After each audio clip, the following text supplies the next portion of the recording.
Greetings from BMS College of Architecture. I am architect Sindhushree Prasad, and with me here is my colleague, architect Ashfaq Aliar. We are both assistant professors at BMS College of Architecture, Bull Temple Road, Bangalore. Today, we are here to give a presentation on regional architecture of Kerala, evolution, laws and mutations, studies of both the sacred and the mundane.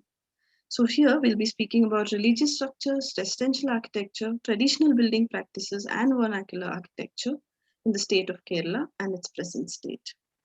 To give you a brief introduction, the quest for shelter is as old as humanity, a place to eat, sleep, and communicate while being protected from external forces has always decided how our habitat has shaped from time to time. While shelter and protection are foremost factors, there are other important factors which determine the way our human habitat functions or looks like. For example, climate, availability of materials, socio-cultural practices, etc. And these have always had a profound influence on our places of dwellings, on our areas of social and religious segregation, congregations. And this process is a continuous process of trial and error. Each era comes up with its own typologies, construction practices, and some survive and continue for generations to come, and while some just get relegated to the past. So, conserving, preserving, recreating in today's times, and reimagining these practices is essential as traditional architecture is always ingenious, contextual, and involves local knowledge. And hence, in this process, it is always sustainable. Let us look into the geographical location of Kerala and its brief history. As we know, Kerala is the southernmost state and is very uniquely located in the sense that to the west there is the mighty Western Ghats, and to the east it is surrounded by the Arabian Sea. So, geographically, we see that the place receives heavy to very heavy monsoon showers for around 9 months, and the tropical temperature can be pretty humid and hot. So, there is an abundance of flora and fauna in the region. And this state can be broadly divided into four regions geographically: the highland and the foothills, these two along the Western Ghats to the west, the midlands, which are relatively flatter land, and then we have the coastal plains, which are abutting the Arabian Sea. So, depending on the location, each of these regions has developed its own distinct architectural features, architectural practices that suits the geographical conditions and the flora and fauna available in this particular region. Over to you, Ashfaq. Yes, please change the slide. Yes, when we talk about traditional architecture in Kerala, traditional and vernacular architecture and building practices of the region develop gradually over a period and are predominantly a result of functional requirements and socio-cultural equations. The practices are a result of the years of trial and error process guided by 1. Availability of materials, 2. Climatic conditions, 3. Geomorphological conditions, 4. Cultural and social practices. Over to the next slide. Yes. When we talk about the traditional architecture in Kerala, the evolution, impact of geographical location and society and culture on built forms. While the traditional architecture in the state has been influenced by several factors, few stand out as the most important: climate, geography, availability of building materials, unique societal culture, structure, and community dynamics. The presence of evergreen forest, the extensive substrata of laterite guided the architectural language predominantly. Timber was abundant and was easily available to the rich and poor alike. The dwellings of the commoner as well as the place of worship has to respond to the climatic conditions. So, sloping roofs, steep overhangs, semi-enclosed spaces, small openings with the slats and courtyards emerged as an architectural reaction to the prevalent climatic conditions. Verandas all around to protect from the rains and the harsh sun are some important takeaways. Next slide.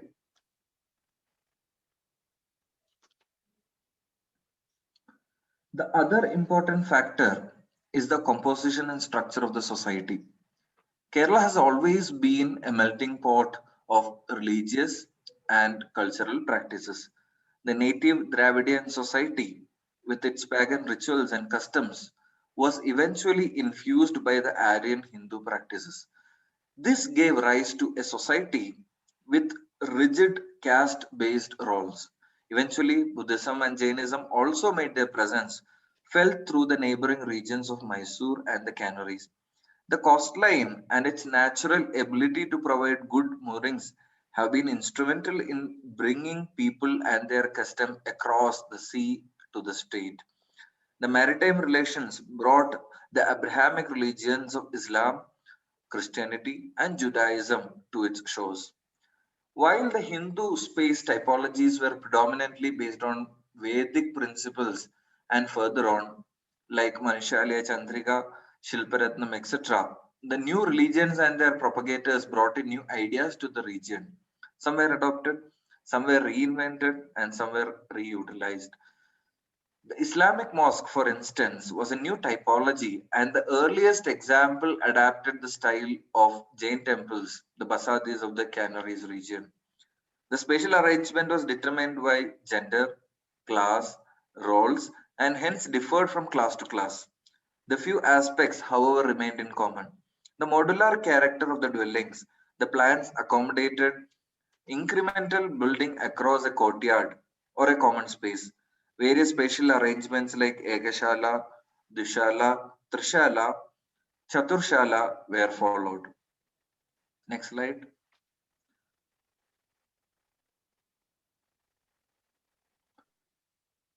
Over to you, Sindhushree. To understand the traditional architectural style of Kerala, we have taken two examples, one of a residential dwelling and another of a religious typology, a mosque. This dwelling unit, to start with, as discussed earlier, depended on the social status of the user. However, a few common elements were observed.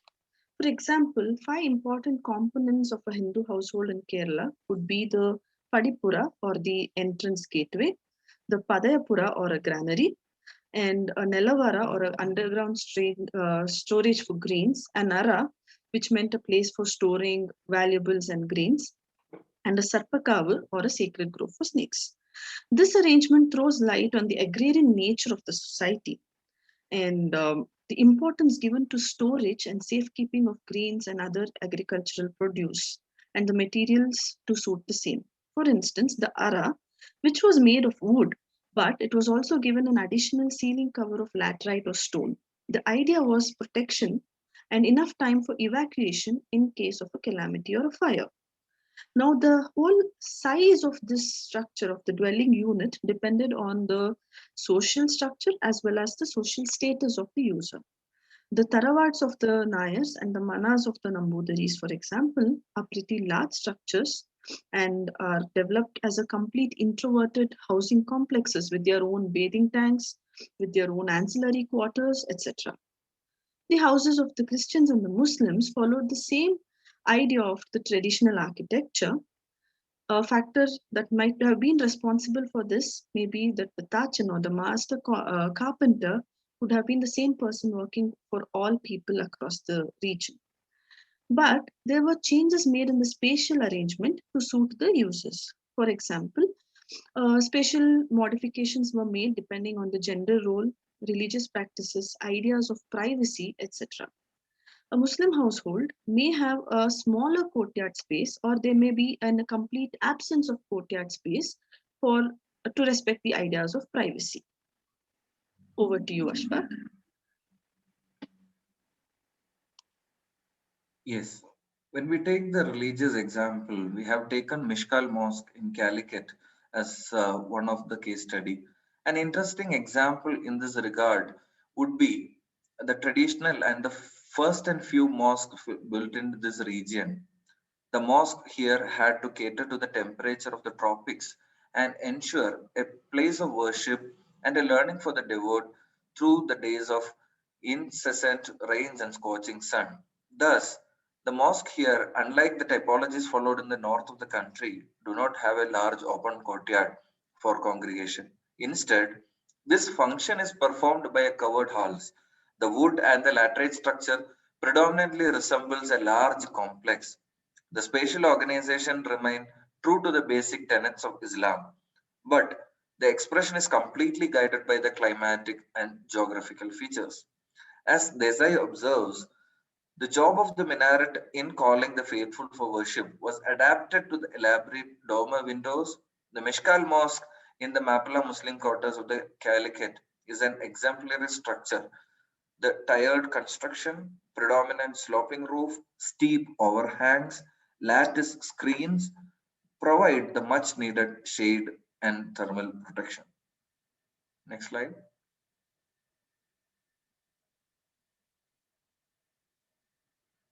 Over to you. Well, we see that the traditional and vernacular architecture of the region is pretty evolved and rich and very much suited to the climatic region, conditions of the place. We see that there is a loss in these practices, and this can be attributed to various reasons. In terms of traditional architecture, the major reasons are: number one is availability of material. In the last 100 years, the forested areas have depleted substantially. Availability of good quality timber is among the most important prerequisite for traditional building practices, in the absence of which it becomes a redundant practice. The other reason being lack of craftsmanship and skilled labor. So, this entire repository of knowledge about the canonical practices of building, as well as the knowledge of materials, this was traditionally passed on from one generation to another. Now, if one generation ceases to practice or to adapt and learn, then the entire the chain gets cut, and and also that the availability of documented traditional knowledge is pretty rare. Another factor which we've observed over a period of years is the maintenance. Traditional structures are huge; they are built over a period of centuries and are suited for requirements of those particular times in which they were built in. Now, maintaining them in the current scenario, it is a white elephant job, and it proves to be a huge logistic and financial burden to the current day owners. Moving on, it's also observed that there's a complete change in societal structure that we see today. Now, fortunately or unfortunately, some of the rigid hierarchies that define the society have faded, and with them, the use of spaces for these societal practices have also faded. Now, the family structure has changed, and nuclear families of today do not find optimum utilization for such huge structures. Another important factor on a regional scale is the migration and the political dynamics of the entire region.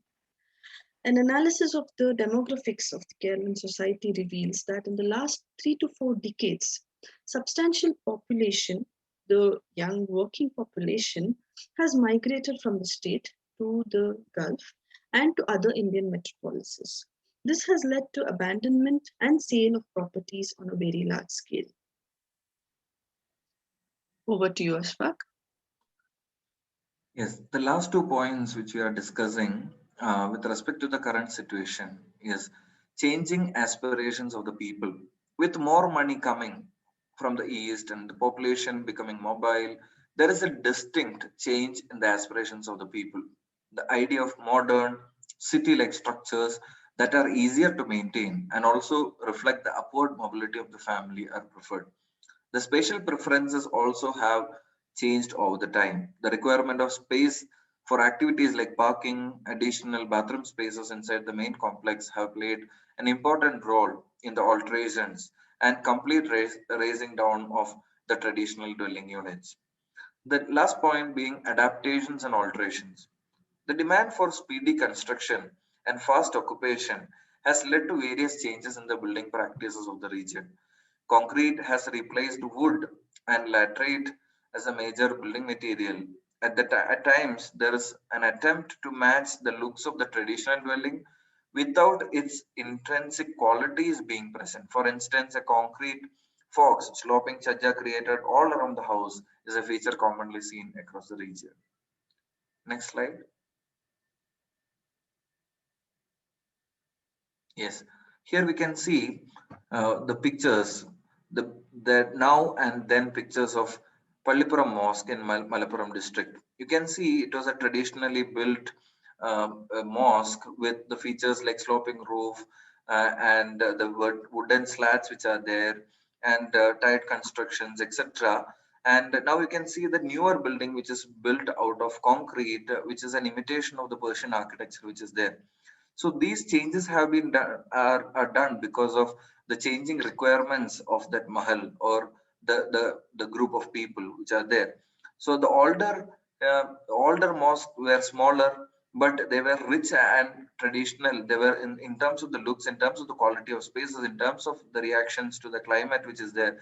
They were amazing. But the newer buildings are just built structures made out of concrete, and they are just big, but in terms of the quality of the traditional architecture, they cannot be considered, or they cannot be even close to how the original mosque which were there before. So this is just one example from the region of Kerala. Next slide.